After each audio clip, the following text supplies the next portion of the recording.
your last and final grammar lesson on framework tutoring. So today we're just going to go over some miscellaneous topics. So this basically just means all the topics that we didn't cover or that didn't fit into a certain category for the other times, we're just going to smush into this one. So let's get started. All right, so we have a couple things we're going to cover. The first is redundancy, second word choice, third is who versus whom, and the fourth are info questions. The first is redundancy. Redundancy is really simple. It's just the unnecessary repetition of a word. Sometimes there will be two words that have very similar or identical definitions that are repeated for no particular reason. So for example, Kaylee was exhausted and tired for hours. The exhausted and the tired are not really necessary. You can also have redundancy when there's a long phrase that isn't necessary. Sometimes the SAT will add words to say something when they can say it in a lot easier way. So for example, the SAT might say being that or because of him being instead of because they were or just because. Normally, if a sentence seems super wordy, it's usually not the correct answer.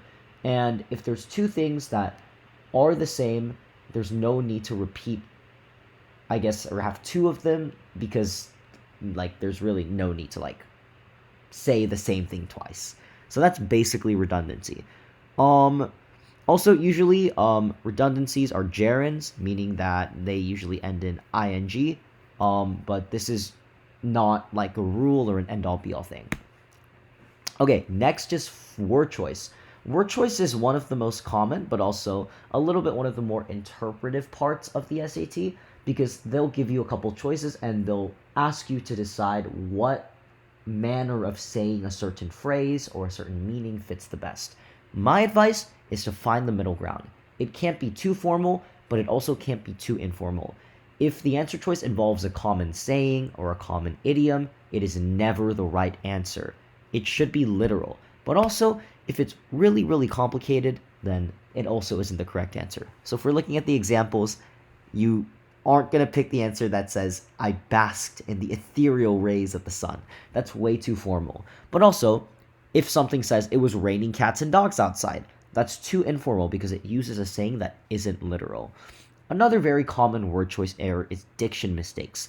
This occurs when two words that sound very similar are swapped, even though they have different meanings. So for example, the difference between affect with an E and affect with an A, they have similar meanings, but they're used in different statements.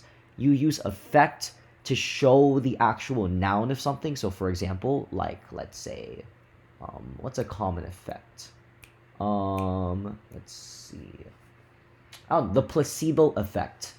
Here you would use the E effect because it's just showing the effect that's happening.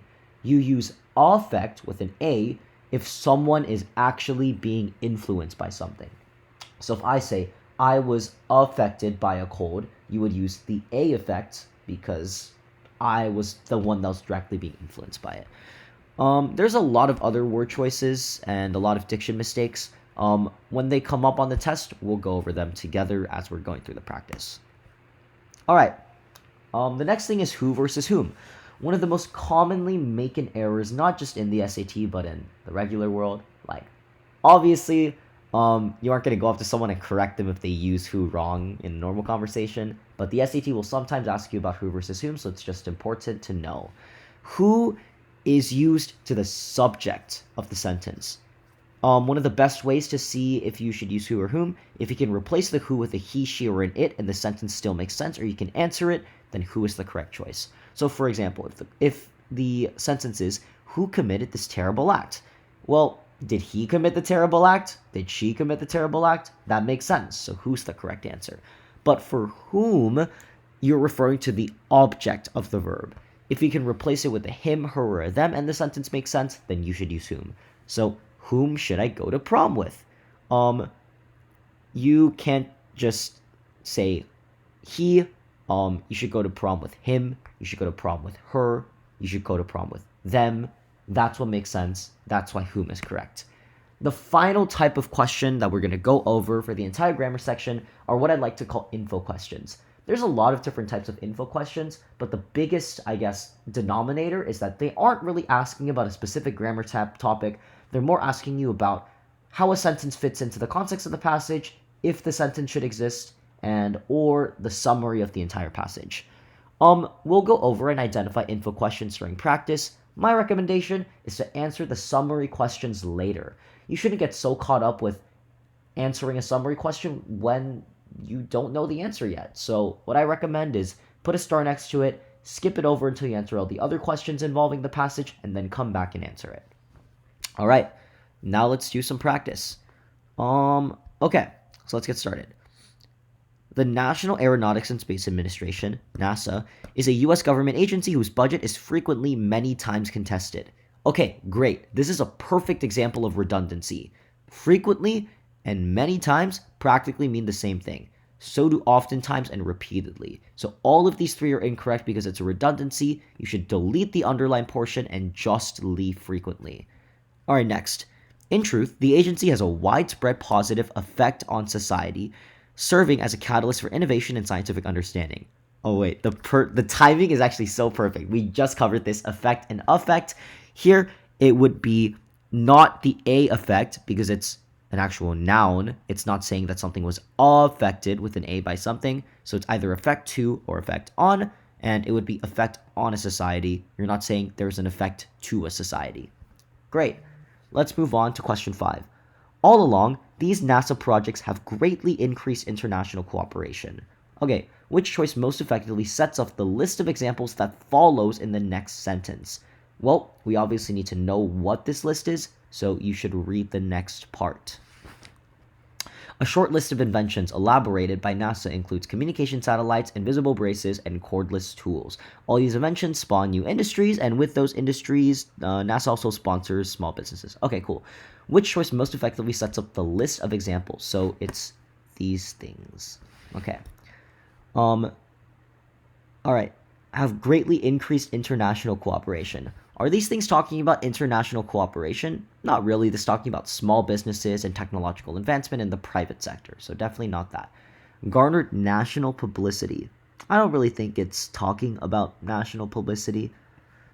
Generated a steady stream of new technology. Sounds really great so far because these are definitely very, I guess, broad and different types of technologies. So far it seems like the right answer. Made a lot of money. It really isn't talking about money, so the answer is C. All right, question 6. A short list of inventions elaborated by NASA. Okay, now this is just a word choice question. You need to know the meaning of the words and the context. All right, elaborated by NASA. That doesn't really, that doesn't really make sense because elaborate is usually used to show like expanding on something. But here they really aren't expanding on something. It's just showing that like NASA made them and they're demonstrating it. So A doesn't seem correct. Evolved also doesn't seem correct. It's not showing change. Developed is pretty... Oh, wait. Sorry. Nope. Developed does fit here because developed isn't just about change. It's also about making things. So all these inventions developed new industries. And with those industries, jobs.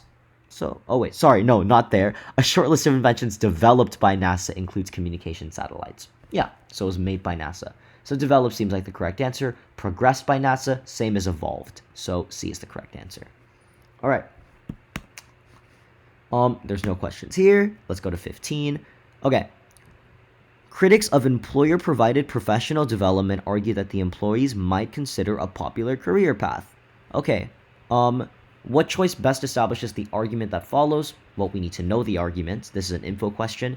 If employees find themselves falling behind in the workplace, these critics contend it is the duty of those employers to identify and even pay for appropriate resources to show them how and why they're falling behind. Okay. Popular career path doesn't really make sense. Should lean heavily on their employers. So far that does seem like it makes sense because these critics are saying that it's the duty of these employees to identify and even pay for appropriate resources. Maybe this one, but also it's kind of talking about what the employees themselves should be doing, so maybe not. We'll leave it for now. Must be in charge of their own careers. So far seems like the correct answer because here it's talking about how they should be the ones responsible for doing stuff. Is ready for change in the job market. Definitely not that. Out of these two, C's the best answer, so that is correct. All right, 17. And even pay for appropriate resources to show them how and why they are falling behind and what they should do about it. Okay, this is a word choice problem. This is a long fragment, so we probably don't need all of it. So, A's probably wrong. Address their deficiencies, maybe, but also it's a little fancy, little rigid. Deal with their flaws and shortcomings. Maybe. We'll keep that for now. Allow them to meet their employer's needs in terms of the knowledge they're supposed to have. Also, very redundant. So I think B's the correct answer here. Yep. Because it fits the tone of the passage. This passage is a little formal. Critics, professional development. It isn't very informal, so I'd say B's the correct answer. Okay, 18. Forward-thinking employers recognize the importance of investing in the employees they have rather than hiring new staff when the skills of current workers get old and worn out. Once again, word choice. Old and worn out sounds a little too informal for this passage. Are no good anymore is way too informal. Become obsolete sounds like the best option so far. Have lost their charm is kind of a saying, so incorrect. So C is the correct answer here. All right. 21. Which choice made by the writer's description of the figure most accurate? Okay. And 21 here. As the figure suggests, okay, this is an info question. What do we need to know? We need to know what the figure says. So it says here's a framework. So this comes first, and then this, and then this. All right. Receiving coaching and consultation is the overarching framework. That's definitely not true because it says here it's professional networks. So definitely not this. Definitely not this. So it's C. Because it says professional network is the overarching framework. Cool. All right, 25. Let's see here. Okay, so this problem is asking about adding this part. So if we want to know, we need to read this whole area so that we have enough context and information. Let's get started. In 1986, McDonald's caused a stir in Italy when it opened a restaurant next to Rome's historic Spanish Steps. Young on-the-go eaters were thrilled, specifically those who prized regional foods and Italy's convivial culture. Built on cooking and long meals, feared that the restaurant signaled the death of a way to life. To counter the rise of fast food and fast life, a cohort of chefs, journalists, and sociologists spearheaded a slow food movement, declaring loyalty to unhurried enjoyment. All right, let's read the sentence. The group's philosophy was connected to the tale of the hare and the tortoise, in which the tortoise wins the race. Okay, this is super random and does not fit in that much to the context of what this paragraph is saying. So we automatically eliminate the yes answers. Let's look at the justification. No, because it blurs the paragraph's focus by introducing a new idea that is not clearly explained. So far seems correct. No, because it distracts from the paragraph's emphasis on the slow movement's origins and beliefs. This key word is why this is incorrect. It really isn't talking about the origins. It's more talking about its creation and what it fights for. So C is the correct answer here. 28. If all foods were produced under the industrial model, we would have meals that are not very flavorful. Okay, which most effectively supports the central point of the paragraph? If we want to know the central point, we have to read it. From its beginning, the movement opposed the standardization of taste that fast food chains promote. McDonald's hamburger made in Boston tasted more or less the same as one made in Beijing. This consistency is made possible by industrial mass production. Slow food supporters, by contrast, back methods of growing and preparing food based on regional cultural traditions. When produced using traditional methods, goat cheese made in France tastes different from goat cheese made in Vermont. A goat ingests vegetation particular to the meadow, which along environmental factors, altitude, and weather. Okay, so it's just saying like handcrafted food is a lot less consistent, but also a lot more authentic than industrial food. If all foods were produced under the industrial method, we would have meals that are not very flavorful. This isn't correct because it's not talking about flavorful, it's saying industrial production produces consistency. The public would not be interested in learning about traditional foods. This is an inference. It really doesn't say that in the passage.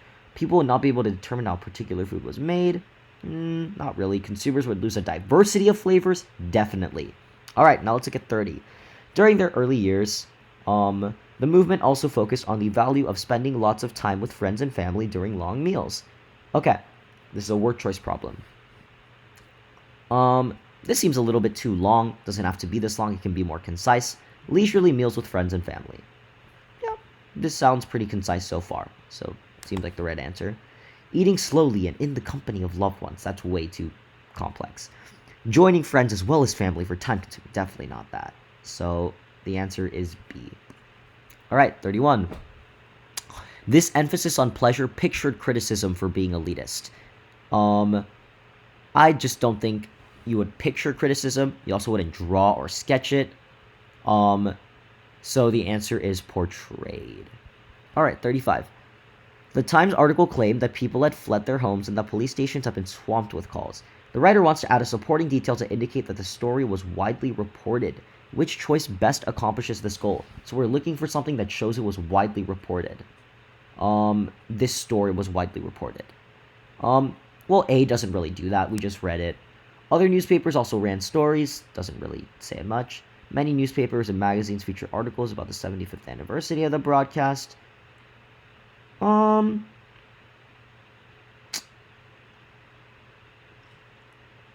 Let's see. No, I don't really think so.